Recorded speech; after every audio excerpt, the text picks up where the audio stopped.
I'm Corbett Wall with DV Auction, here with your feeder flash for Tuesday, June the 29th, brought to you in part by Noromycin by Norbrook. Noromycin is a proven go-to oxytetracycline, just like the one you've always kept in your pickup. It's just cheaper than what you've been using. For more information, go to norbrook.com.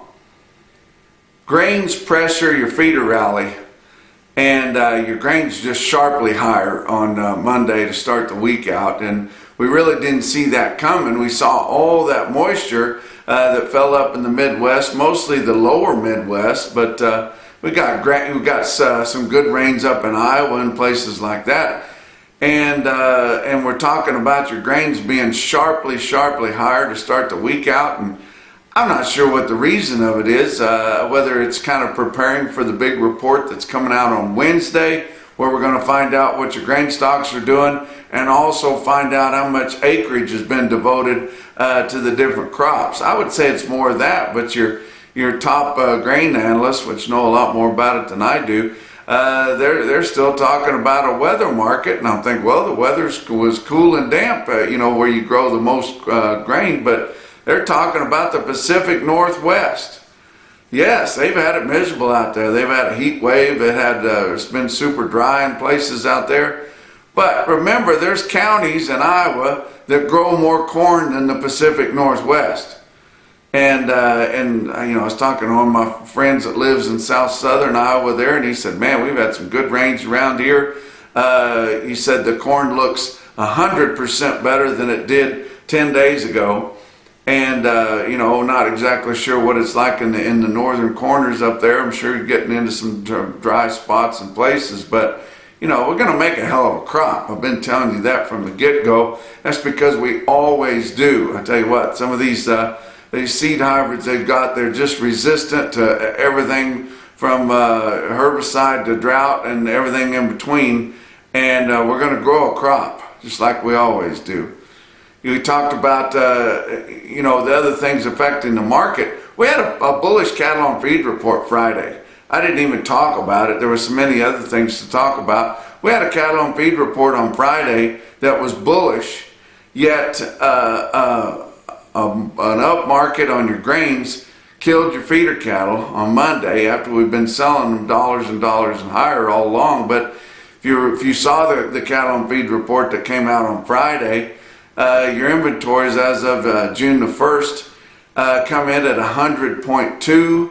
Your average of analyst guess was 100.6, so that was slightly lower. And it was found in your placements, which is always the big number there. Your placements come out to be 93.1% on your May placements. That compares to an average of analyst guess of 95.0, so that was sure bullish. The marketings, man, they had those things stretched out way up there. Of course, you're going in comparison to a year ago, and we were still trying to get through that worst of the pandemic at that point. But they had the marketing set at 123.4, and that's exactly how it come in. So it was a friendly cattle on feed report, but man, it wasn't enough to outrun the grains on Monday. Let's look at your board on cattle.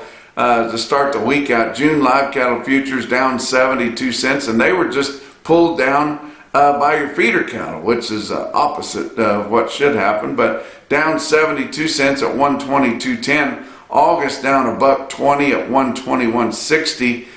You go into back months of your live cattle, they were down 87 cents to up 12. Feeder cattle for August, that's the spot month, all important, down $3.20. Ouch, 156.35, but I tell you what, they went right along selling the cash feeders in the sale barn, just smoky as they could be. September feeder cattle down 217 at 159.07. Go on your back months of your feeder cattle, they were down $1 to $1.65, so significant losses there, and all due to your grains. And let's talk about them. Your old crop July corn was up 39 cents. They have jostled back and forth with that July corn and beans till hell wouldn't have it. And we've only got, a couple of weeks more here on that. Sure be nice to get rid of them. And but July corn old crop up 39 cents at 675.5. New crop December up 28 cents at 547 1/4. Beans for July up 27 1/4 at 13.57. November beans, new crop beans up 42 3/4 cent at 13.12 1/2. And your grain futures, commodity futures, are just getting to be a joke. That there's no real rhyme or reason for why they go up way more than they should in a day's time, or down way more than they should in a day's time. But hell of it is, guys, there's a lot more play in your grain futures than there are cattle. Don't kid yourself. The grains are a whole lot more important to the CME group than cattle are, because you get so much more action in there, and it comes from all over the world. Let's talk about your weighted average on last week's negotiated fed cattle sales, which amounted to basically nothing. 39,300 head in the entire 5-area feeding region. That's sickening. And you can't really call it a holiday market. I mean, I know we've got a holiday coming up on, you can say whether it's Sunday or Monday, but for this week, they were buying for this week, but it was on last week. That's when they did the trading. But you can't even sell 40,000 head in the entire 5-area feeding region. I remember whenever I used to collect those sales in the Amarillo office back in the early to mid 90s, they'd get 100,000 head or more every single week just in the Texas Panhandle. And they'd get 100,000 head or more just in Kansas, and 100,000 head or more in Nebraska. And then you combine Iowa and Colorado, and what extra they had, the first three had on top of 100,000 head, and they would end up, with big numbers there, way over 400,000 every single week. Now we can't even sell much over 39,000, and you wonder why we don't have any competition. No transparency. It's just it's ridiculous, and look how bold they are. We just had a Senate Ag Committee hearing on the lack of negotiated trade, and they buy about 1/3 of what they ought to in a week's time, the way things are now. But 39,300 head in the entire 5-area feeding region for the week last week, compared to 67,600 the previous week and 75,600 the same week a year ago. Live sales steers and heifers range from 120 to 128. Weighted average on live steers was 125.47. That was up over $2.50 compared to the weighted average from the previous week. So big gains, and that's why they didn't buy many cattle. They were resisting the higher market. They only bought what they absolutely had to, and they know that they're, even if they is a little bit light, and besides the sweetheart deals and all that, guys will just end up turning them in on the grid if they can't get them sold, and they know that, and they wouldn't have to buy any. And I guess if we're not going to force them to, they won't buy any negotiated cash sales. They've got us by the short hairs, guys. We get what they allow us to have, and that's just the way it is. Your dress sales ranged on steers and heifers from 195 to 203. That was straight up $2 higher. Weighted average on dress steers 197.98. That was $2.11 higher than the weighted average from the previous week. In the entire nation, negotiated fat cattle sales last week were 49,000 head. That compares to formula sales of 262,400 head. So you think maybe we've got some kind of a transparency problem there, price discovery problem, tail wagging the dog with 262,400 head based off the price of 49,000. You think maybe we need to do something about it? You think maybe it's the government's job to give us a level playing field where we can compete against a monopoly? You think? But of the 49,000 head that were negotiated, about 16,000 or 33% of them for the 15 to 30 day delivery, so they're even setting us up for that out front. Had a little bit of trade on Monday, and as short bought as these packers are, even on the little dab of negotiated they need, they came in on Monday needing cattle. Of course, you got guys just can't wait to sell them to them. Iowa 700 head, 202 dressed, and that was near the top of the range from last week. Nebraska, 4,800 head, 122, but it was mostly 126 and a half, and that's where a lot of the cattle traded mid part of last week. Kansas, only 800 head at 122. I can't understand why we can't at least get the Southern Plains to 124. Box beef cutout values lower. Choice cuts are now below $3 a pound to start the week out here. And man, they've been sitting up there above $3 a pound for quite a while. We never dreamed they'd get that high under normal conditions, but they sure did. 297.43 on choice cuts. That was down 7.13 from Friday's trade. Selects 273.96 down 222. Let's talk about your feeder cattle market. Your real-time index on DV auction late in the day on Monday sitting at 146.04. That was up 91 cents despite your feeder board being down very, very hard. There was a lot of orders for feeder cattle up there. We're going into basically a half of 2 weeks, 2 weeks and just in a halves, because the last part of this week, first part of next week, not much going to be going on at all, guys. But Oklahoma City, Oklahoma National Stockyards, they will not be having a sale next week. All these big volume Monday sales I'm going to be talking to you about aren't going to be having a sale next week for Monday. Once you get to the middle of the week, it's kind of a toss-up what they're going to do. But they had 9,200 head in Oklahoma City. Feeders are $3 to $5 higher. Calves $2 to $8 higher in a light test.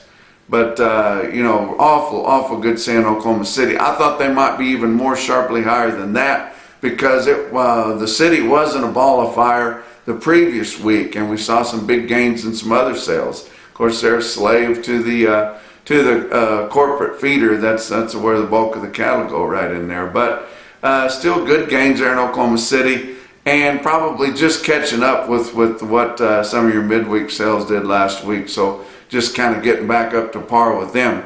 Joplin Regional Stockyards, I told you on our last visit, they had that big yearling special on Monday, and it was a ball of fire.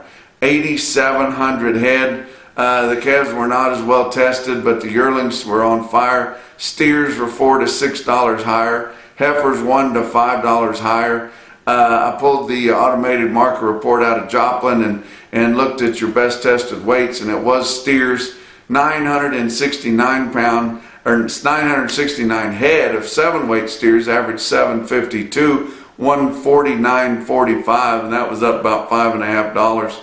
1,203 head of 8-weight steers in Joplin averaged 844 at 145.26. That was up over $6. This is what the commodity market is for steers, guys. 844 pounds, over 1,200 of them, 145.26. That's a lot higher than they were just a couple of weeks ago. And then nearly 1,994 head of 9-weight steers in Joplin averaged 939 at 137.80, and that was over $5 higher. Let's look at some other quotes from all around the circuit. I want to talk about a sale off east there. Mid-South Regional Livestock Center in Unionville, Tennessee. Jacob Massey, a friend of mine and a world-class auctioneer, had his own personal cattle in there. He buys them at weight just as peewees, weighing in the 2s, backgrounds them, doesn't push them too hard, just hand feeds them where he can kind of keep control of them and runs them out on grass.